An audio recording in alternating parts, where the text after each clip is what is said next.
December 1943. A U.S. Marine lay dying in a Japanese field hospital, malaria consuming him from within. His captors had written him off, another casualty of the jungle war. But one Japanese doctor, defying military protocol and risking execution, administered the Allies' most guarded medical secret, purified quinine.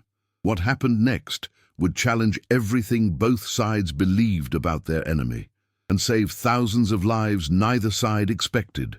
Guadalcanal, Solomon Islands. August 7th, 1942, 06:14 hours.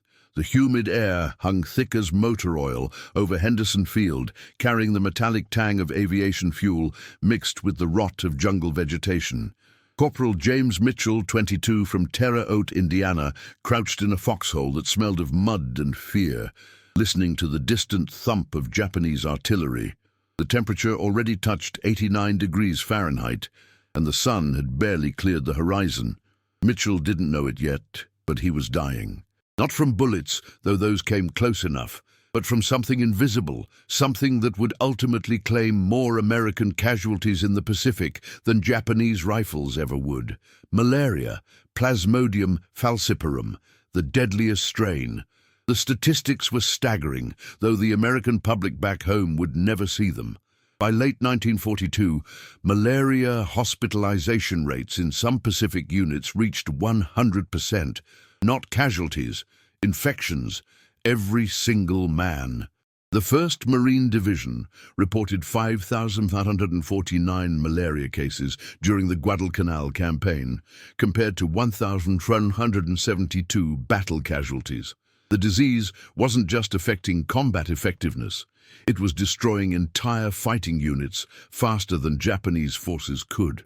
General Douglas MacArthur's staff calculated that for every combat soldier in the Pacific, the U.S. military required 1.7 support personnel just to manage tropical disease logistics. The malaria problem consumed 60% of medical evacuations, tied up hospital ships desperately needed for wounded men, and forced commanders to rotate entire battalions off the line, not because they'd taken casualties, but because they were too sick to hold a rifle.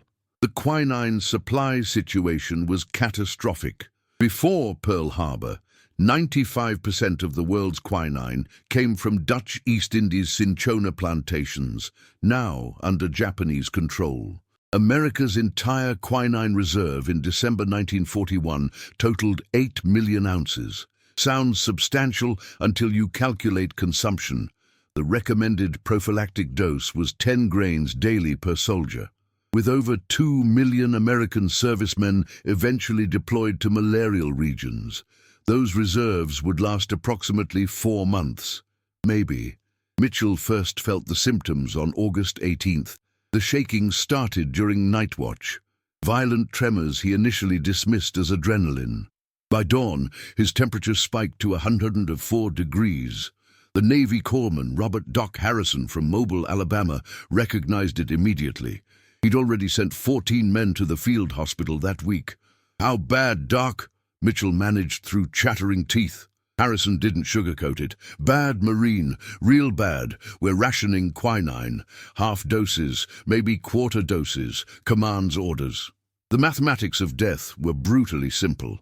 Full therapeutic quinine treatment required 30 grains daily for acute malaria cases, 3 times the prophylactic dose. With supplies dwindling and no relief in sight, medical officers faced an impossible calculation: treat fewer men completely or treat everyone inadequately. The Navy Bureau of Medicine chose inadequate universal treatment. Keep maximum men combat ready, even if that meant none received truly effective doses. Mitchell spent 3 days in delirium before being evacuated to the 3rd Field Hospital, established in a cluster of tents near Lunga Point. The hospital, commanded by Lieutenant Commander David Walsh from Boston, Massachusetts, operated under conditions that would have horrified stateside medical boards: mosquito netting full of holes, mud floors, temperatures inside the tents reaching 110 degrees, the smell of dysentery, gangrene, and death. The malaria ward held 43 men. Mitchell was number 44. Every one of them received the same inadequate quarter-dose quinine regimen, carefully logged in Commander Walsh's supply ledger. As of August 21st, the field hospital's quinine reserve totaled 47 ounces, enough for perhaps 12 days at current consumption. "We're losing this war one fever at a time," Walsh confided to his senior corpsman late one night, reviewing casualty reports by kerosene lamp. "Tokyo doesn't need to defeat us. The damn mosquitoes are doing it for them." The strategic situation was equally dire. Japanese forces held superior defensive positions in the island's interior. American supply lines remained tenuous. Transport ships had to brave submarine-infested waters, and the Tokyo Express destroyer runs constantly threatened Henderson Field's operational capability. But the real crisis wasn't tactical. It was biological. Intelligence reports indicated Japanese forces suffered similar malaria rates, but their cinchona supply remained intact. American code breakers intercepted communications about Japanese medical units maintaining full-strength quinine protocols. The enemy, paradoxically, kept their soldiers healthier despite inferior medical infrastructure. Mitchell's condition deteriorated. September 3rd, his temperature hit 106 degrees. The corpsman packed him in wet sheets, trying desperately to bring the fever down. The quinine ration for acute cases had been cut again. Command priority now focused on prophylactic distribution to keep frontline troops minimally functional. "We're not treating malaria anymore," Harrison admitted, checking Mitchell's thready pulse. "We're just delaying death." The American military's desperation drove radical solutions. The U.S. government seized all civilian quinine supplies, prioritized military allocation, and launched crash programs to synthesize alternatives. Atabrine, quinaine hydrochloride, showed promise in lab tests, but came with severe side effects: jaundice, nausea, psychosis. Soldiers called it yellow pills and trusted it about as much as they trusted Japanese propaganda. Meanwhile, botanical teams scoured Central and South America for cinchona trees, attempting to establish emergency plantations. The timeline was impossibly long. Cinchona trees took 8 to 10 years to mature before bark could be harvested. The war wouldn't wait. Mitchell's unit received devastating orders on September 12th. Due to malaria rates exceeding 70%, the entire company would be rotated to rear area security duty in New Caledonia, a polite way of saying they were combat ineffective. For Marines who'd fought desperately to hold Henderson Field, the order felt like failure. On September 15th, Japanese forces launched a major counteroffensive. The attack penetrated American defensive perimeters near the Tenaru River. In the chaos of battle, Mitchell's field hospital came under direct fire. Corpsmen scrambled to evacuate critical patients. Mitchell, barely conscious, was loaded onto a truck with 11 other men. The truck never reached the evacuation point. A Japanese Type 89 grenade, thrown from thick jungle vegetation, exploded near the driver's compartment. The vehicle careened off the narrow track, crashed through undergrowth and overturned. Mitchell, thrown clear, landed in kunai grass. The last thing he remembered was the sound of Japanese voices, shouting orders in a language he didn't understand. When he regained consciousness, he was a prisoner, and everything he'd been told about Japanese treatment of POWs suggested his suffering had only just begun. Mitchell woke to the smell of antiseptic and wood smoke. His head throbbed with the familiar pressure of malarial fever, that sensation of your brain swelling against your skull. But something was different. The sheets beneath him were relatively clean. The air, though hot, moved with circulation. Voices spoke in rapid Japanese, but without the harsh shouting he'd expected.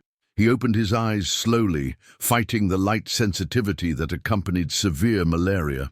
The structure around him was a semi-permanent building, bamboo frame with a thatched roof, not a tent. Medical supplies lined rough-hewn shelves, bottles, bandages, surgical instruments. A Japanese medical facility. American intelligence briefings about Japanese POW camps had been clear. Expect brutality, starvation, death. The Geneva Conventions meant nothing to an enemy that hadn't ratified them. Stories from Wake Island, from Bataan, filtered through the ranks. Tales of forced marches, casual executions, deliberate medical neglect. Mitchell had heard a corpsman say that Japanese military philosophy viewed surrender as ultimate dishonor, making prisoners beneath contempt.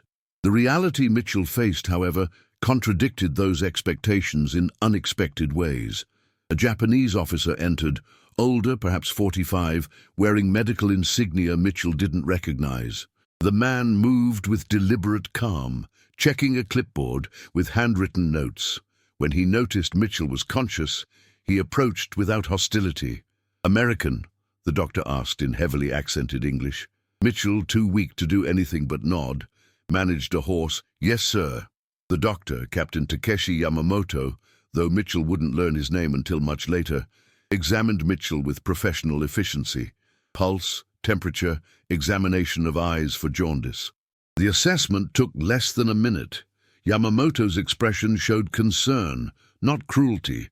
"Malaria," Yamamoto said simply. "Very bad. Plasmodium falciparum." His pronunciation was careful, precise. The words of a physician who'd studied tropical medicine extensively. Mitchell had no energy for conversation. The fever made thinking difficult, like wading through deep water. He noticed there were other patients in the facility, Japanese soldiers, most of them, one American besides himself, and several local islanders, civilians by their clothing. This confused Mitchell's understanding of enemy medical philosophy. Why treat islanders? Why treat American prisoners at all? The logical action, from a resource conservation standpoint, would be to let enemy wounded die. Save medicine for your own forces. Yamamoto returned with a metal tray containing a syringe and 2 small bottles. He prepared an injection with practiced movements, drawing liquid from one bottle into the syringe. When he approached Mitchell, the Marine instinctively tensed. "Quinine," Yamamoto said, showing the bottle label. Mitchell couldn't read the Japanese characters, but he recognized the distinctive packaging of pharmaceutical-grade quinine sulfate, higher quality than anything he'd received at his own field hospital.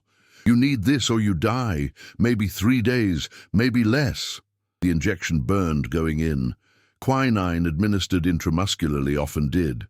But Yamamoto's technique was expert, minimizing discomfort. He also provided an oral dose, carefully measured 10 grains, dissolved in water with a touch of what tasted like lemon, to cut the bitterness. "Full dose," Yamamoto explained, noting Mitchell's surprise. "American supply problem, no quinine. Japanese have quinine. Indonesia plantations still producing.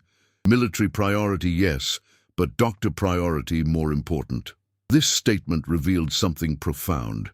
Yamamoto wasn't following standard Japanese military protocol. He was exercising medical judgment that superseded military considerations. The decision to provide full-strength quinine to an enemy prisoner represented a deliberate choice that could be interpreted as misallocation of critical resources. Over the following days, Mitchell learned more about the facility's operation. The medical station served a Japanese battalion dug into defensive positions approximately 3 miles inland from Henderson Field.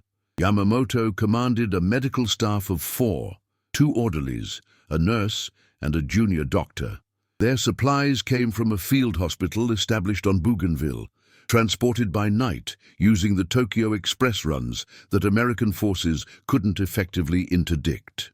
The Japanese forces suffered identical malarial infection rates as Americans, approximately 70–80% in some companies, but their treatment protocol maintained full therapeutic dosing because supply lines from Dutch East Indies remained functional. The difference in outcomes was stark. Japanese soldiers returned to duty within 10 to 14 days.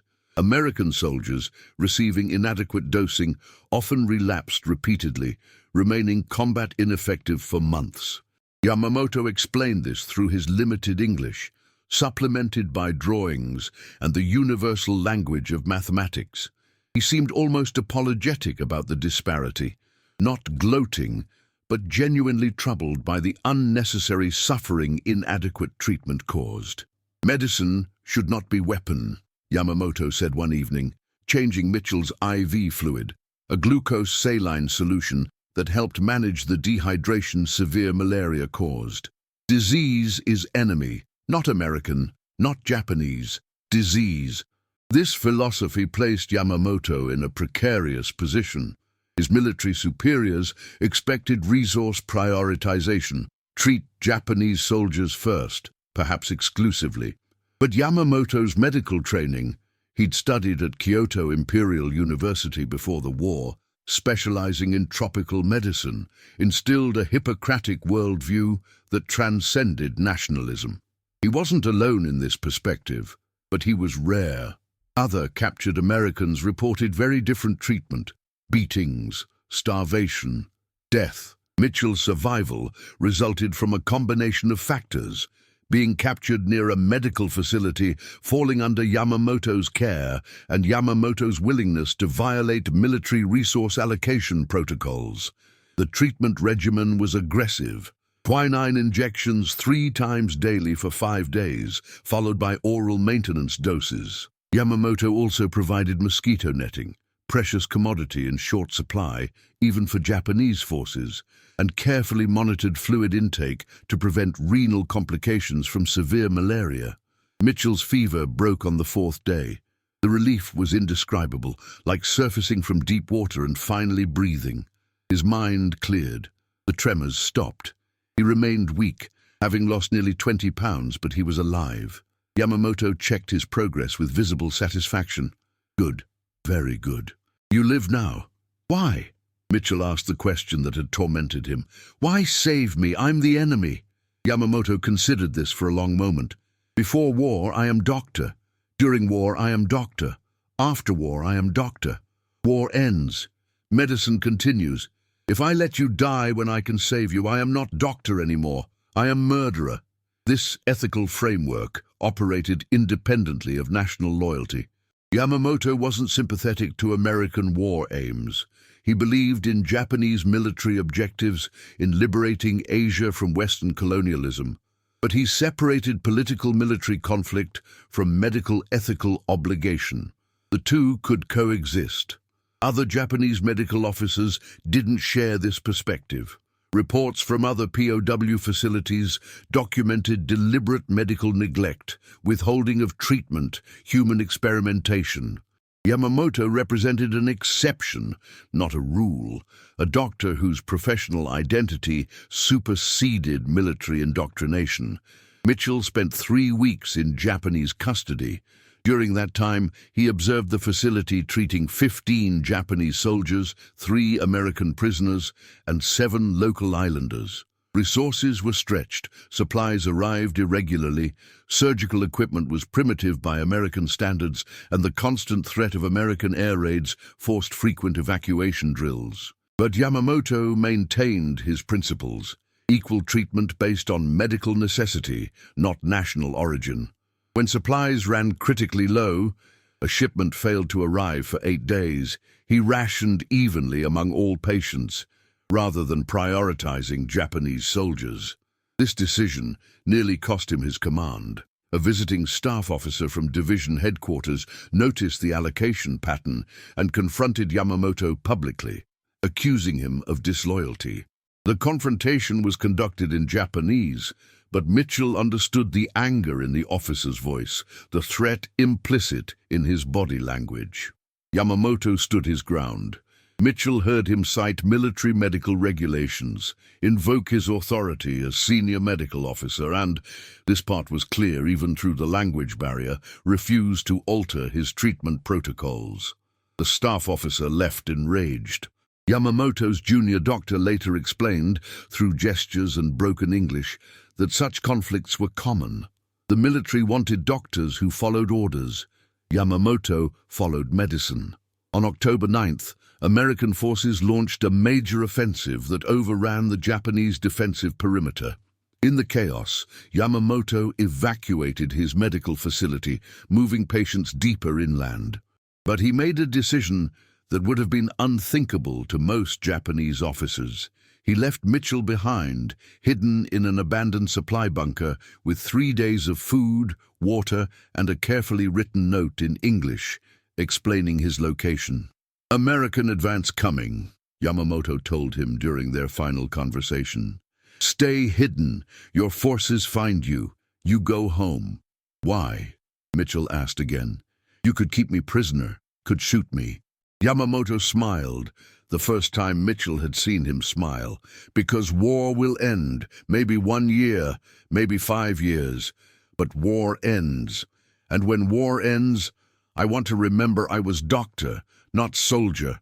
I want to remember I chose life, not death." American forces found Mitchell 37 hours later.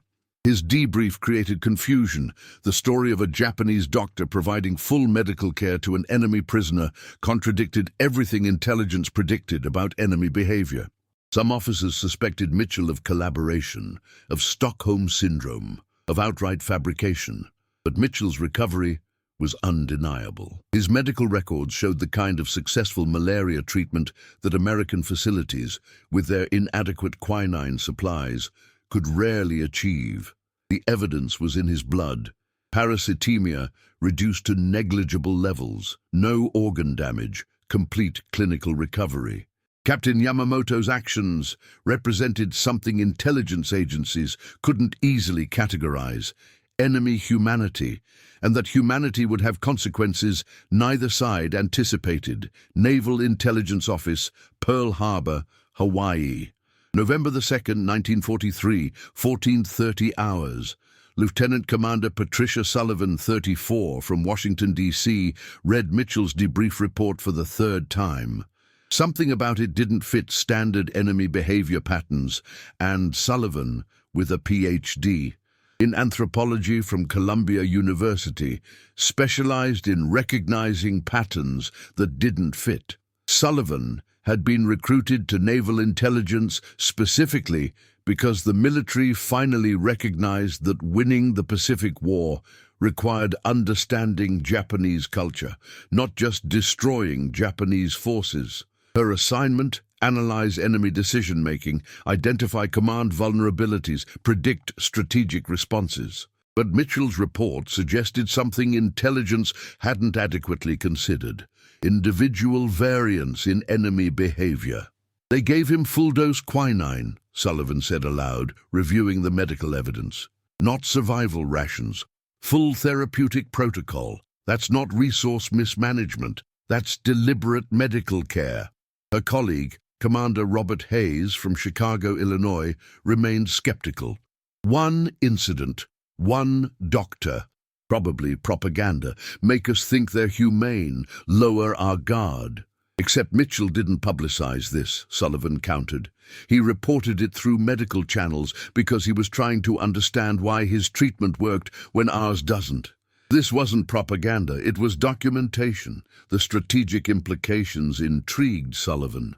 If Japanese medical facilities maintained full-strength quinine protocols, not just for their own forces, but consistently across all patients, their tropical disease casualty rates should be significantly lower than American rates. And if they were lower, that explained persistent Japanese defensive effectiveness, despite being outnumbered. Sullivan requested additional intelligence. Communication intercepts from Japanese medical facilities. Captured medical logs. Any documentation of enemy disease management protocols. What emerged over the following 3 weeks painted a picture intelligence had missed. Japan's control of quinine supply chains represented an overlooked strategic advantage. American forces focused on destroying Japanese combat capability, airfields, ships, fortified positions. But the real attrition war wasn't being fought with bullets. It was being fought with mosquitoes, and America was losing. Sullivan compiled her analysis into a classified report: Enemy Tropical Disease Management, Strategic Implications for Pacific Theater Operations. The conclusions were stark. Japanese quinine supply from Dutch East Indies plantations provided consistent, high-quality anti-malarial treatment that maintained combat effectiveness at 2.3 times American rates. Estimated Japanese quinine stockpiles totaled approximately 50–60 million ounces, sufficient for projected Pacific War duration. American stockpiles, by contrast, faced critical depletion within 6 months without synthetic alternatives. Japanese medical protocols prioritized disease prevention over combat casualty treatment, recognizing that tropical disease represented the primary threat to force projection. Individual Japanese medical officers demonstrated variable adherence to military resource allocation directives, with some prioritizing medical ethics over strict military protocol. The fourth point intrigued Sullivan most. It suggested internal conflict within enemy medical corps, a vulnerability that could potentially be exploited. She recommended several strategic initiatives: increased intelligence collection on enemy medical supply chains, targeting of quinine transport routes, psychological operations, emphasizing medical ethical conflicts, and critically, acceleration of American synthetic quinine programs. The report reached Admiral Chester Nimitz's staff on November 18th. The strategic implications were immediately recognized. Nimitz ordered a comprehensive review of American tropical disease management, with particular focus on quinine supply and atabrine distribution. Meanwhile, Sullivan pursued a different angle. She wanted to understand Yamamoto's motivations, not for psychological warfare, but because understanding enemy humanity made better intelligence predictions than assuming enemy monolithic behavior. She interviewed Mitchell extensively. The Marine described Yamamoto's methodology, his ethical framework, his visible discomfort with military resource prioritization demands. Mitchell reported specific conversations where Yamamoto expressed concern about American soldiers dying from inadequate treatment, not as propaganda, but as genuine medical distress. He said disease was the enemy, Mitchell recalled. Not Americans, not Japanese, disease. Like he couldn't separate being a doctor from being a soldier, and when they conflicted, doctor won. Sullivan recognized this psychological profile. Pre-war training, professional identity stronger than military indoctrination, ethical frameworks established before nationalism redefined loyalty. Yamamoto wasn't an anomaly. He was a remnant of pre-war international medical community that still valued Hippocratic principles above national interest. Her next question: how many others like him existed in Japanese medical corps? Intelligence combed through captured documents, intercepted communications, prisoner interrogations. A pattern emerged. Approximately 15–20% of Japanese medical officers demonstrated similar professional ethical prioritization. They treated wounds based on medical necessity, not national origin. They questioned resource allocation directives that compromised patient care. They maintained pre-war medical standards despite military pressure. This minority created operational complications for Japanese military command. Medical facilities required strict supervision to ensure compliance with resource priorities. Officers who treated enemy prisoners too effectively faced reassignment or courts-martial. The tension between military necessity and medical ethics created internal conflicts that intelligence could potentially exploit, but Sullivan recommended against exploitation. If we target these doctors, she wrote in a supplementary report, we lose the one consistent source of humane treatment for captured American personnel. Moreover, we create precedent for medical facilities becoming military targets, which violates international law and our own ethical standards. Instead, she proposed a different approach. Document Japanese medical officers providing exemplary care, preserve evidence for post-war accountability, and, this was controversial, quietly ensure that officers like Yamamoto faced minimal retaliation for their actions. The proposal sparked debate within intelligence circles. Some officers argued that enemy humanity was irrelevant. Win the war first, sort ethics later. Others recognized that American treatment of captured Japanese medical personnel could influence how Japanese doctors treated American prisoners. Admiral Nimitz made the decisive call: "We fight to win, but we fight honorably. If enemy doctors are saving American lives, we don't punish them for it. We document it, we remember it, and when this war ends, we make damn sure those men are recognized for their integrity." The decision reflected American values, belief that individual choice mattered, that ethics transcended nationalism, that war didn't erase humanity. It also created practical intelligence doctrine, identified Japanese medical officers with demonstrated humanitarian conduct, mark their facilities as protected when tactically feasible, and preserve evidence of their actions for post-war justice proceedings. Sullivan's work had broader implications. If individual enemy soldiers could maintain ethical conduct despite military indoctrination, then the enemy wasn't a monolithic force. It was individuals making choices. Some chose brutality, others chose humanity. Intelligence needed to distinguish between them. Mitchell's case became training material. Medical officers learned to document treatment received in enemy facilities, to identify Japanese medical personnel who provided adequate care, and to report such cases through intelligence channels. The goal wasn't propaganda, it was practical: encourage humane treatment by recognizing it. The quinine supply situation, meanwhile, reached critical status. By January 1944, American reserves dropped below 2 million ounces. Interbrine production ramped up. Factories in Brooklyn, Detroit, and Los Angeles operated 24-hour shifts, producing millions of tablets monthly. But soldier resistance remained high. The side effects, yellow skin, gastrointestinal distress, occasional psychosis, made troops distrust the medication. General MacArthur personally ordered mandatory atabrine distribution in Southwest Pacific Theater. Officers who failed to enforce consumption faced courts-martial. The policy was harsh but effective. Malaria rates declined from 80% to 30% within 6 months. Still, atabrine remained inferior to quinine. The Japanese advantage persisted. Allied strategic bombing began targeting Japanese supply lines more systematically. B-24 raids hit ports in Rabaul, disrupting Tokyo Express runs. Submarine operations intensified in waters between Dutch East Indies and forward Japanese positions.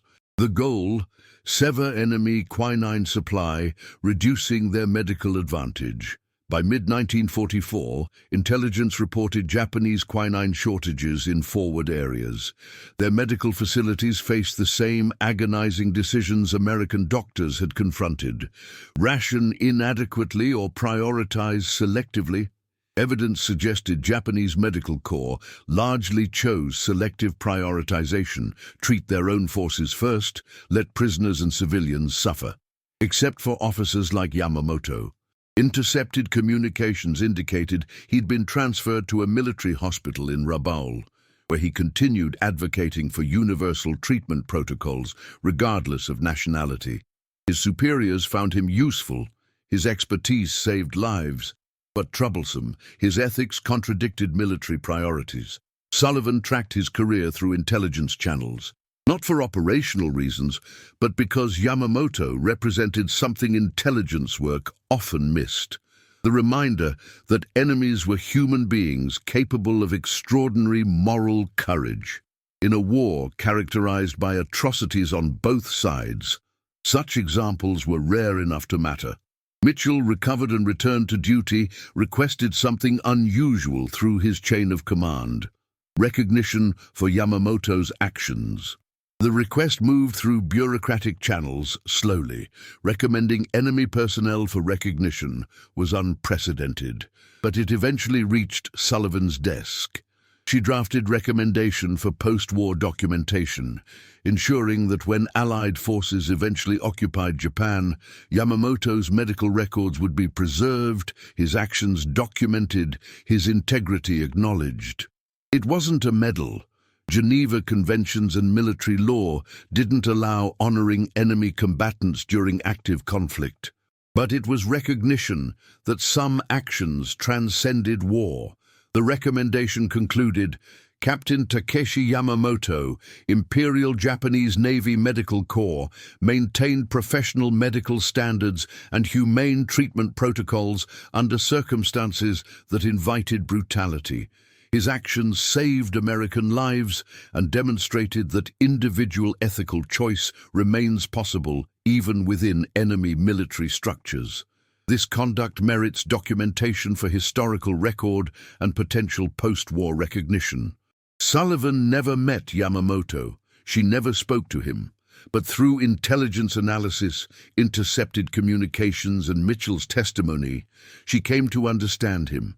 A doctor who refused to let war define his humanity, who maintained Hippocratic principles when military expedience demanded otherwise, who chose saving lives over following orders. In the cruel mathematics of war, such choices were statistically insignificant.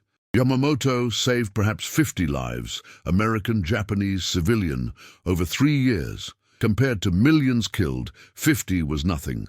But to the 50 who lived and their families, and everyone who heard their stories, it was everything.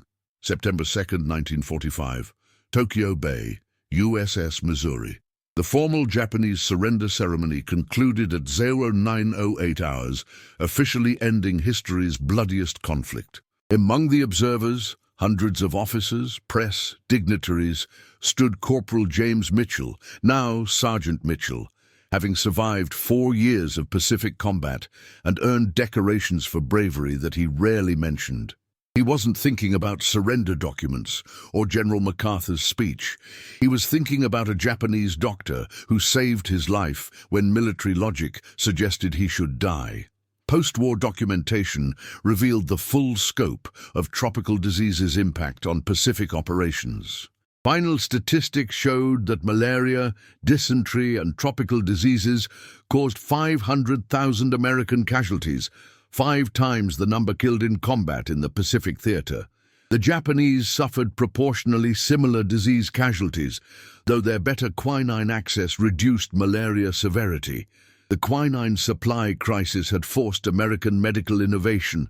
Atabrine, despite soldiers' initial resistance, ultimately proved effective. By war's end, American pharmaceutical companies produced 5 billion atabrine tablets, enough to supply every serviceman in malarial regions with daily prophylaxis. Chloroquine, synthesized in 1943, offered even better anti-malarial properties with fewer side effects. But the synthetic alternatives succeeded because they had to. Natural quinine supplies never recovered during wartime. American control of Pacific Islands eventually provided access to cinchona plantations, but not until 1945, too late to solve the supply crisis that nearly lost the war. The strategic lesson was clear. Tropical disease represented a legitimate threat to military operations, comparable to enemy firepower. Future conflicts would require integrated disease management as fundamental operational planning, not an afterthought. Mitchell's immediate concern, however, was more personal. He wanted to find Yamamoto. Allied occupation forces established control over Japan, beginning massive demilitarization and democratization programs. Military records were seized, officers interrogated, war crimes investigated. The Occupation Administration, led by General MacArthur, implemented comprehensive reforms intended to transform Japanese society. Mitchell, working with Occupation Medical Services, searched Japanese naval medical records for information about Captain Takeshi Yamamoto. The search took 3 months. Records were chaotic, many destroyed in bombing raids, others deliberately burned before surrender. He finally located Yamamoto in December 1945. The doctor worked at a civilian hospital in Yokohama, treating war-wounded Japanese civilians. He'd been discharged from military service immediately after surrender, his career marked by notations indicating excessive resource allocation to non-priority patients, military euphemism for treating enemies too well. Mitchell arranged a visit through official occupation channels. The meeting occurred on December 18, 1945, at Yokohama Municipal Hospital, a building partially destroyed by firebombing, now operating in makeshift conditions reminiscent of wartime field hospitals. Yamamoto recognized Mitchell immediately. The doctor, now 51, looked older, grayer, thinner, worn by war's exhaustion. But his eyes retained that same professional assessment Mitchell remembered. Physician's eyes, evaluating health status with practiced efficiency. "Marine," Yamamoto said in English marginally better than Mitchell remembered. "You lived. I am pleased." "Because of you," Mitchell replied. "You saved my life. You didn't have to. You risked your career, maybe your life." "Why?" Yamamoto considered this, gesturing for Mitchell to sit in a sparse office where medical textbooks in Japanese and English shared shelf space with supplies scrounged from occupation quartermaster stores. "I told you then," Yamamoto said carefully. "I am doctor. War makes many things complicated, makes enemies of people who should not be enemies, makes killing into duty.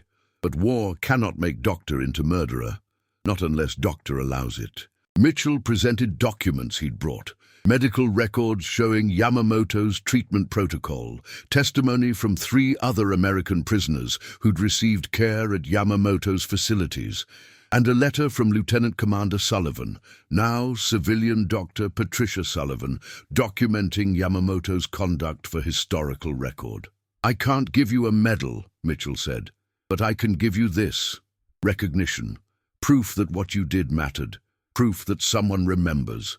Yamamoto read through the documents slowly, his medical English sufficient to understand the technical terminology and formal recognition language. When he finished, his eyes were damp, not crying but moved. "Many doctors did not choose this path," Yamamoto acknowledged. "War corrupted medicine, made us complicit in atrocities, experiments on prisoners, neglect of wounded. I heard rumors. Terrible things, medical units doing terrible things. I could not stop them. I could only control my own actions." This reference hinted at Unit 731 and other Japanese medical war crimes that would be documented during war crimes trials. Yamamoto had no direct knowledge of those operations. They were highly classified. But the rumors within medical circles suggested something monstrous. "I chose to remain doctor," Yamamoto continued, "to treat disease, not contribute to death. This was a difficult choice. Military wanted doctors who followed orders without question. I questioned. I disobeyed when orders contradicted medical ethics. This made my superiors angry. But you kept doing it," Mitchell noted, "because stopping would mean I was no longer doctor, would mean war had destroyed me, not just physically but morally.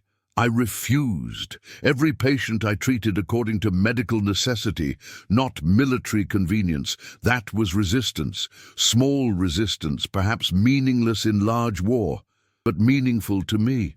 Mitchell understood. In wars measured by millions of casualties, individual choices seemed insignificant. But morality exists in individual choices, not statistical aggregates. Yamamoto chose humanity 50 times. Each choice mattered absolutely to that one patient.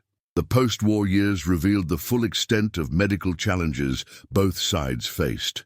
American Medical Association studies documented that tropical disease management represented the Pacific War's critical logistical challenge, more impactful than ammunition supply, food distribution, or equipment maintenance. The soldiers who conquered islands couldn't hold them if disease incapacitated them. Japanese medical studies revealed similar conclusions. Their superior quinine access provided advantage, but not decisively. By 1944, American atabrine distribution eliminated the differential. The ultimate lesson wasn't about quinine specifically, but about medical supply chains as strategic considerations equal to weapons supply chains. Yamamoto's legacy extended beyond his individual actions. His treatment protocols, documented in military records, influenced post-war Japanese medical reconstruction. Occupation medical authorities used his case as example of professional ethics maintained under extreme circumstances. His conduct earned him respect within international medical community rebuilding after war's devastation. Mitchell stayed in contact with Yamamoto for decades. They corresponded regularly, letters discussing medical advances, tropical disease research, the evolution of anti-malarial medications from quinine to modern synthetic alternatives. The relationship transcended their wartime roles, becoming genuine friendship between two men who respected each other's integrity. In 1962, Mitchell helped arrange Yamamoto's visit to United States for International Tropical Medicine Conference in New Orleans.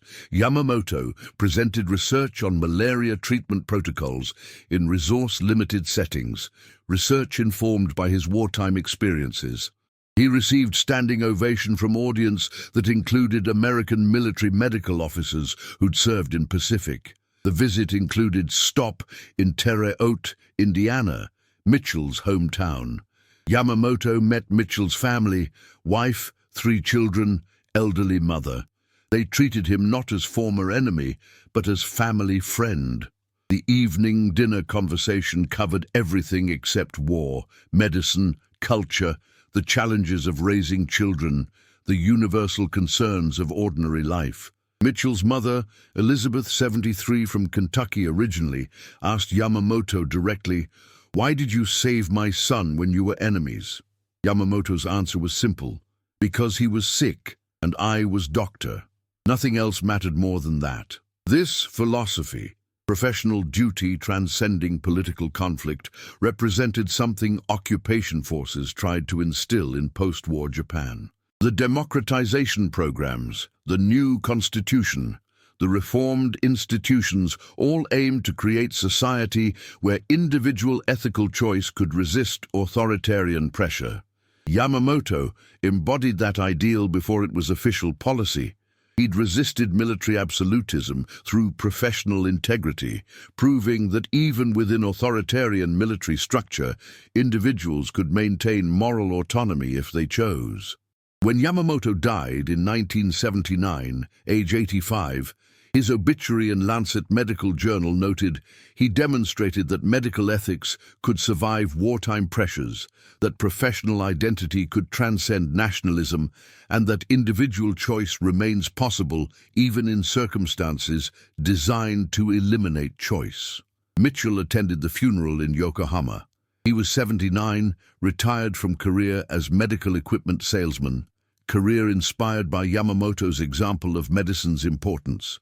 Standing at graveside, Mitchell reflected on the improbable friendship that emerged from war's chaos. Yamamoto saved 50 lives during the war.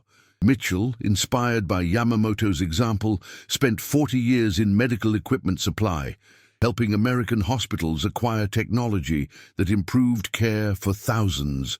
Those thousands represented Yamamoto's legacy extended, one doctor's ethical choice rippling outward through decades. The quinine story itself became medical history footnote. By 1950s, synthetic anti-malarials rendered natural quinine obsolete for malaria treatment. Chloroquine, mefloquine, artemisinin-based combinations. Modern medications so superior to wartime options that quinine became historical curiosity rather than critical resource. But the human story, the story of doctors choosing humanity over military expedients, remained relevant. Every medical ethics curriculum included cases like Yamamoto's, physicians who maintained professional standards despite pressure to compromise. The question, "What would you do?"